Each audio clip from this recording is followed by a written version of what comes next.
Online, on DAB+, Talk Radio and Talk TV. Hello, good evening. It's Petrie here with you until 1 o'clock tomorrow morning. And as I promised you, our film critic, Van the Man, Van Connor, is here. I nearly called you Van Morrison then. But anyway, Van Connor is here. Look, it's not an insult. I've had worse. I get Van Nistelrooy surprisingly often. Do you? Not Van Diesel? Yeah, I don't know why. I don't know why on that one. Never Van Diesel, though?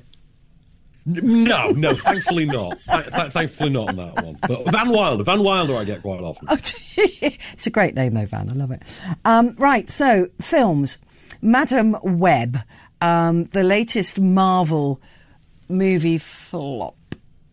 Yeah, it's not actually a Marvel film. We have to say that straight off the bat. This is not actually a Marvel. It's made in association with Marvel. Oh, so they own the character, but they're not actually allowed to make anything with it. It's part of the deal they have with Sony. So it's basically a Spider-Man-free Spider-Man spin-off. Rather like Venom and Morbius. So it's set in the Spider-Man universe. Spider-Man exists there, but they're not allowed to show him. Whole weird thing. And all of these films are rubbish. This is not the worst one of them, it's worth pointing out, even though some people have been calling it the Cats of superhero movies, which is ridiculous. Because Jared Leto already did that last year. Jared Leto did that with Morbius. Yeah, it's already been done. So this is basically a sort of a teen girl superhero movie meets Final Destination, for lack of a better term. So it stars Dakota Johnson as Cassie Webb, the Madame Webb of the title, who is brace yourself because this gets ludicrous very, very quickly.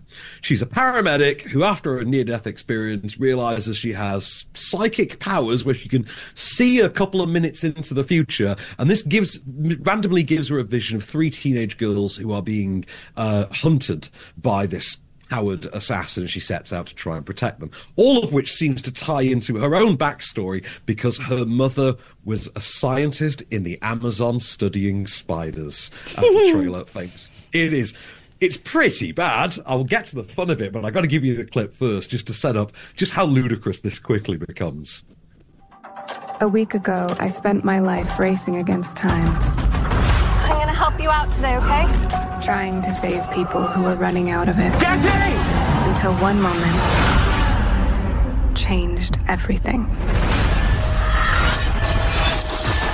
Come on! Welcome back to the land of the living.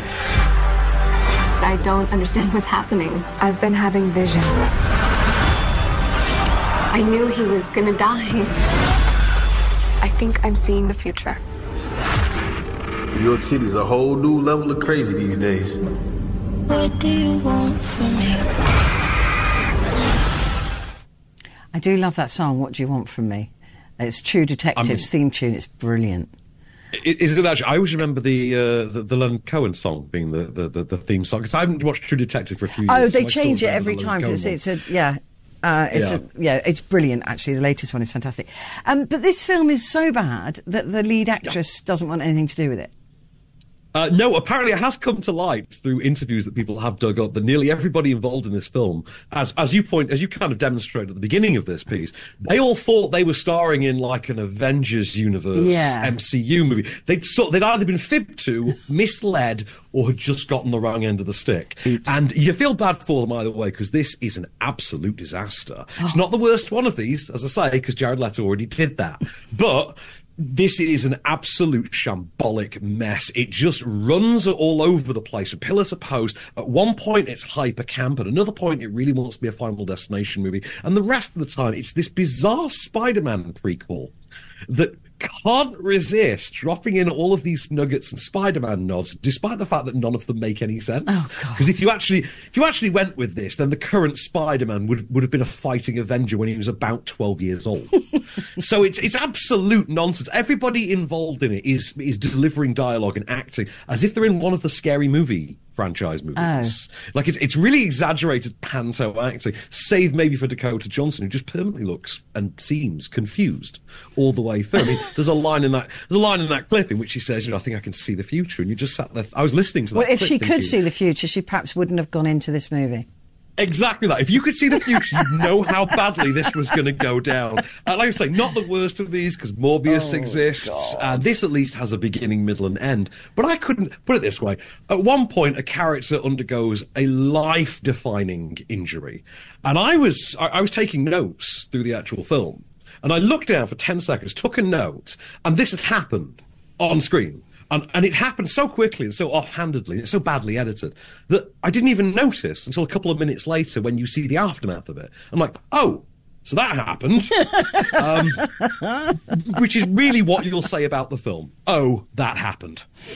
Oh dear, oh dear, oh dear. Yeah, maybe there's not much to... I'm sensing that I perhaps should not waste any time watching this. Just sensing that. Just picking up on it.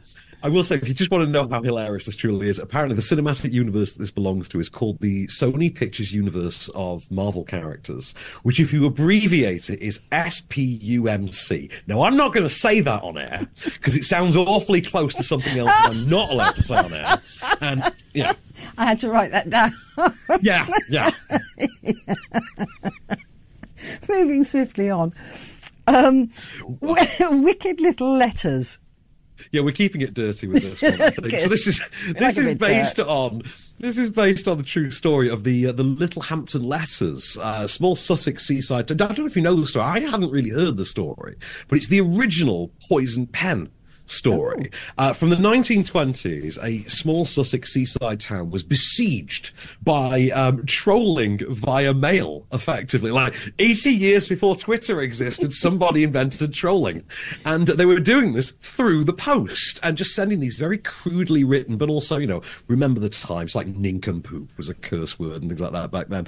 And the suspicion for who was, trolling this entire town fell upon a very larger-than-life, very mouthy Irish immigrant who was also a single mum, lived in the village, and took the fall for it. And it came down to the region's first female police officer and a group of the woman's friends to try and clear her name. Now, the film doesn't make any bones about who's writing the letter. You get that very early on, and it is Olivia Colman, who is effectively our lead, for lack of a better term. Appreciate the genius of getting Olivia Colman, by the way, to play the woman who basically invents trolling via cursing, because Olivia Colman's never been shy of a cuss word or two. Oh, no. So watching her having to pretend to struggle with swearing is just a chef's kiss. Love that. You've got Jessie Buckley as the woman accused of this.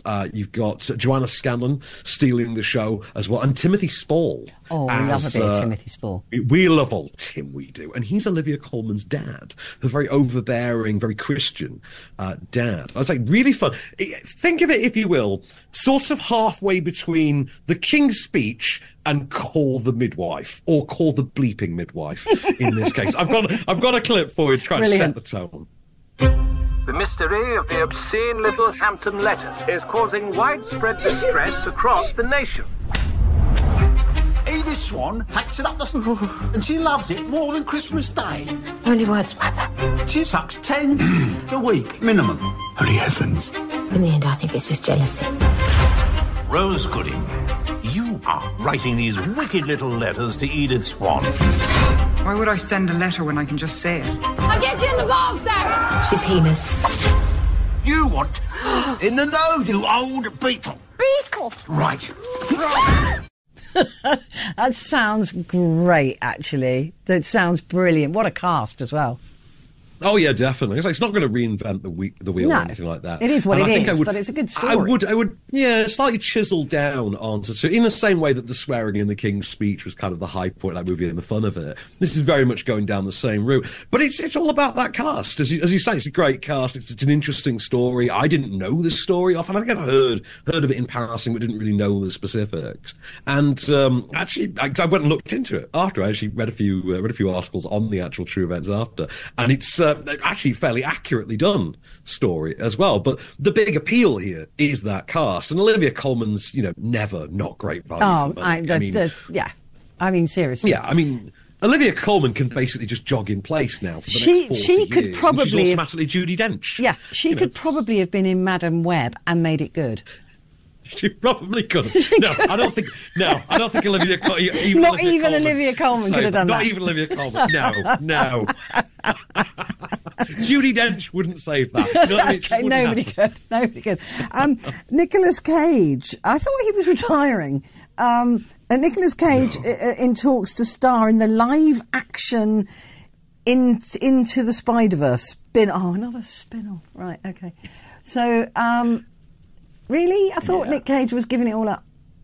Oh, you'll never get Nicolas Cage away from acting. Never. But he has been talking, I think we talked about it last year, that he was on about wanting to do some television. Because it's not a thing, while he was in financial dire straits, it wasn't a thing he could afford to do. He's out of financial dire straits. Now, one of the things he's considering is actually, he's in talks to play the live action incarnation of the role that he himself voiced in Spider-Man Into the Spider-Verse, which was the very scene-stealing character of Spider-Man Noir, a 1930s, like black and white detective version of Spider-Man who was a complete psychopath as well, and famously burnt matches down to his fingertips just so he could feel something. You know, he was a great character, and Amazon Prime are doing this amongst other Spider-Man spin-offs, but Cage in the lead there, that could be something really worth watching. The guy really loves that character, and he's great as him, so I'm looking forward to that. Oh, I love Nicolas Cage. I mean, for many years I couldn't watch him because I just thought he was dreadful. And then something happened. He does go either way, doesn't he? Yeah. It's kind of like, I think it's the same as not liking Tom Jones when you're younger, and then when you get old you go, oh, actually, yeah. So there's a bit of Nicolas Cage in that. But he has been voted both the best and the worst actor in Hollywood at the same time. So because nobody can decide. The man is a paradox. Yeah, the man is a paradox. He just is a law unto himself. But he is funny. I like him. I think he's funny. I think he could turn his hand to being funny with anything. Talk to me about Bram Stoker's Dracula. Haven't we seen that before? Yeah, well, yes, famously we saw that. In fact, it was Nicolas Cage's uncle who directed probably the most famous cinematic version, was Francis Ford Coppola, directed it in the early 90s. We're now getting a new version from someone not quite as prolific as Francis Ford Coppola. We're getting Luc Besson, director of The Fifth Element and Lucy. He's directing a new version of this. It's going to star apparently Christoph Waltz and Caleb Landry Jones, which great pair of actors, interesting pair of actors. The unknown quantity with any of these films is always Luc Besson himself, because he's not a great judge of material, as anybody who ever saw Valerian and the City of a Thousand Planets will tell you. Like he's kind of like Nicolas Cage in that he can be a great director, but he can also be absolutely abysmal. But yeah, The Fifth Element was absolutely panned, wasn't it? I mean, everybody said it was awful. I love it. It's great. It's a cult. I have the Stones from The Fifth Element right here in the studio with me. I do. I love The Fifth Element. It's a great movie. Leeloo Dallas Multipass. You know, it's what it is. I just love it. But what are they going to do with Bram Stoker's Dracula that's going to be of any new... Do you know, I tell you what, though, I am currently waiting on the UK release of a film that came out in the US last Halloween. Right. And it is a Dracula movie called The Last Voyage of the Demeter. And it's set, it takes one chapter of Bram Stoker's actual novel, the chapter in which he's on the ship, the Demeter, being shipped to England. And the entire movie takes place on that boat journey. And it's not come out here yet. I've got a US screening link for it. I had it for 6 months. Won't watch it though, because why am I going to watch it and then have to watch it again when I have to review it? No. It's weird. Well, weird. Listen, you're going to have to tell us what that's like, but I suspect I know.